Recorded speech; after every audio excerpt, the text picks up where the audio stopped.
Hello everyone, I'm Claire Huddleston. Thanks for joining us tonight. Last Friday, a wave of storms made its way through Alabama, leaving a path of destruction right through the heart of Tuscaloosa. WVUA's Matt McCoy talked with several city council members and Mayor Walt Maddox about the city's next step for storm cleanup.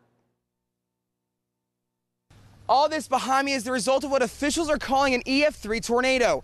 19-mile-long stretch of destruction, 500 yards wide, and up to 140-mile-per-hour winds in some places. Tonight, the city of Tuscaloosa met to discuss their plan of action when it comes to cleanup.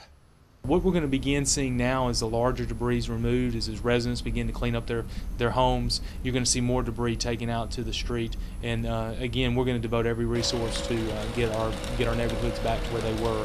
With nearly 100 businesses and homes affected, the cleanup from Friday's storm will cost the city anywhere from $100,000 to $300,000. We have 20 neighborhoods that are impacted by storm debris, most of it being large trees and limbs because these were heavily wooded areas. Some of Tuscaloosa's hardest hit areas were in District 6, which includes Loop Road and Idlewood. Councilman Bob Lindell says he's heard scary stories from people who live in his district. We had a lady trapped in Coventry that the fire department went in and saved, and we had some very close calls where people had just left their couch and the tree came down and hit the couch. One event that took a direct hit because of the storm was the Sugarland concert. The cancellation will cost the city between $225,000 and $250,000. There could have been a concert that night, but obviously if you're one of the 20,000 households without power, or you're one of the 100 homes where you have structural damage, or you're one of the 9 places where you've got gas leaks, you want the city's focus to be on you and not a concert. We didn't feel that it was right to have people down enjoying themselves when so many people were suffering in the other parts of the city. And if you're one of the residents still cleaning up from the deadly storms, Mayor Maddox has some words of comfort for his city. I would tell any citizen out there tonight who's hurting because of this tornado that your city is standing shoulder to shoulder with you, and that it's going to put every resource available to ease you through the next 3 to 4 weeks. Reporting in Tuscaloosa, Matt McCoy, WVUA News.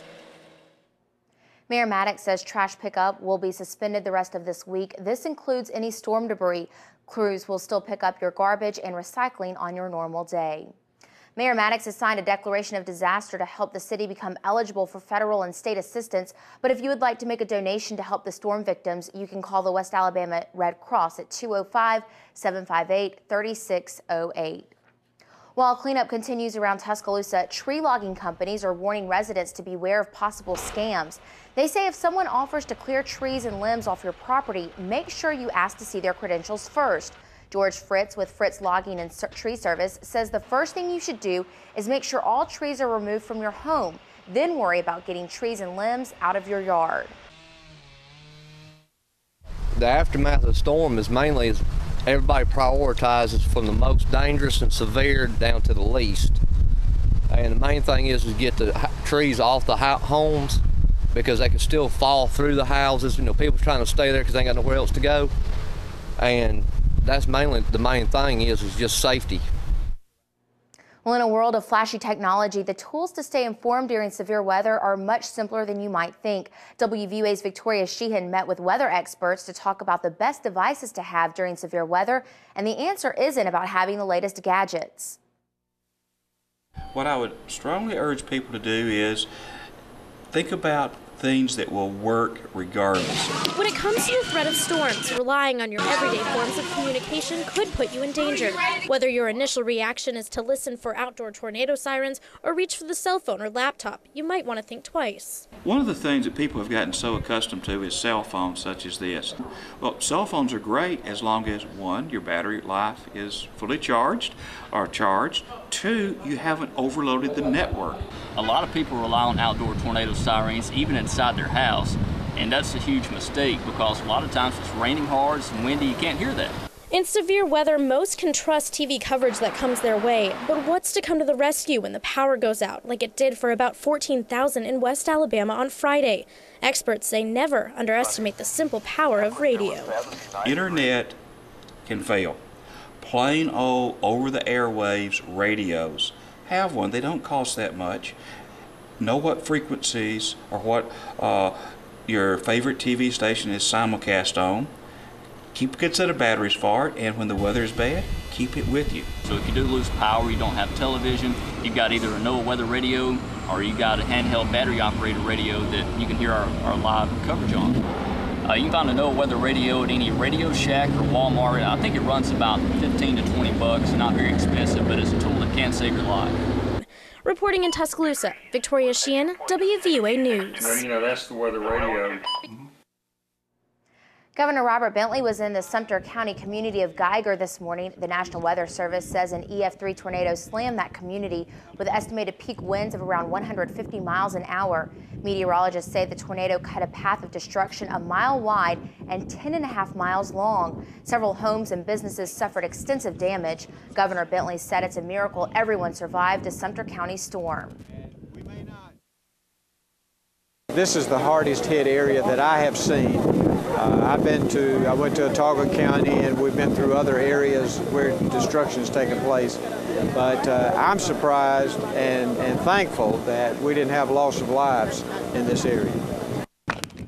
After a news conference, Governor Bentley toured Geiger and met with residents who were affected by Friday's devastating tornado. He pledged the state will do all they can do to secure federal money to help citizens rebuild.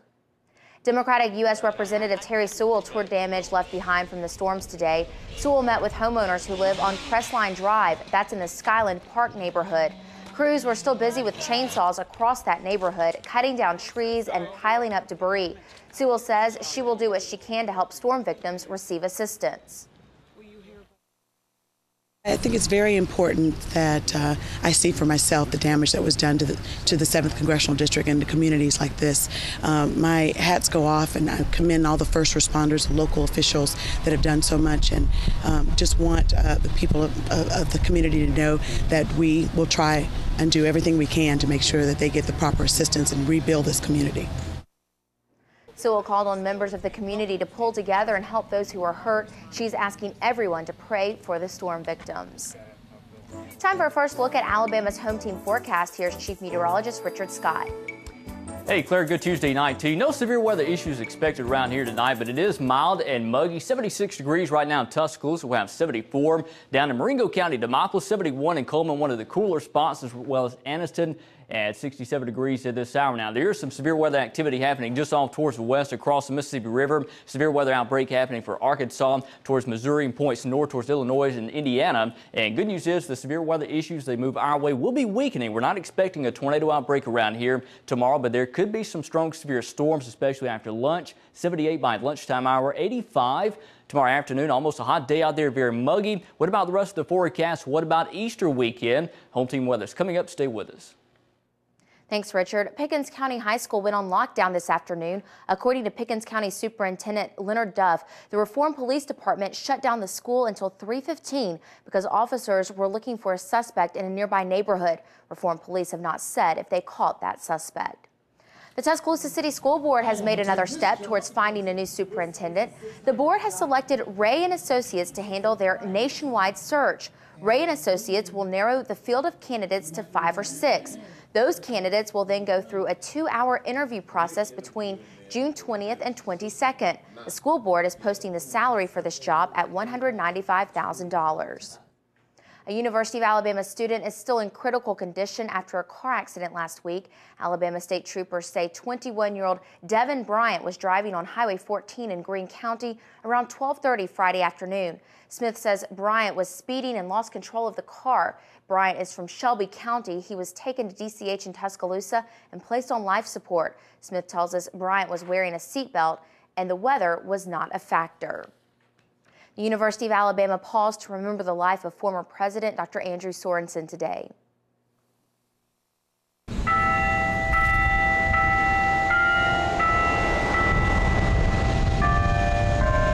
Around 2 o'clock this afternoon, Denny chimes played in memory of Dr. Sorensen.